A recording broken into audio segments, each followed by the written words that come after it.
الحمد لله كفى وسلام على عباده الذين اصطفى أما بعد فأعوذ بالله من الشيطان الرجيم بسم الله الرحمن الرحيم لو أنزلنا هذا القرآن على جبل لرأيته خاشعا متصدعا من خشية الله وتلك الأمثال نضربها للناس لعلهم يتفكرون صدق اللہ العظیم۔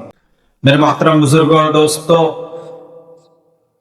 سب سے پہلے میں آپ سبھی حضرات سے درخواست کروں گا کہ جب دین کی کوئی بات ہو ہے تو آپ نے بالکل خاموشی اختیار کیجیے گا۔ ہم نے دیکھا کہ نمازوں کے دوران بھی بہت زیادہ باتیں ہوئی جو کہ مناسب نہیں تھا۔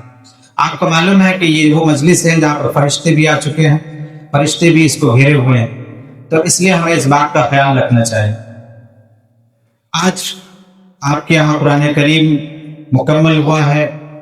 اللہ تبارک و تعالیٰ آپ کے قرآن سننے کو بے حد قبول فرمائے، آپ کی نمازوں کو قبول فرمائے، آپ کے تراویح کو قبول فرمائے۔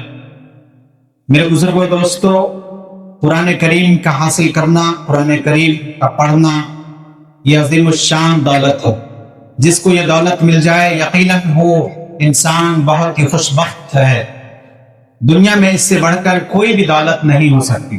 یہ قرآن کریم ایسی کتاب ہے کہ جو شخص بھی اس کو مضبوطی سے تھامے گا، اللہ تبارک و تعالیٰ کا وعدہ ہے کہ اس کو سربلند کرے گا، اسے کامیابی عنایت کرے گا، اسے بلندی عطا فرمائے گا۔ اور جو شخص قرآن کریم سے روگردانی اختیار کرے گا، قرآن کریم کو اپنے پیٹھ کے پیچھے رکھے گا، قرآن کریم کے حکموں کو پامال کرے گا، قرآن کریم کی باتوں سے منہ پھیرے گا، تو اللہ تبارک و تعالیٰ ایسے لوگوں کو دنیا اور آخرت میں ذلیل و خوار کرے گا۔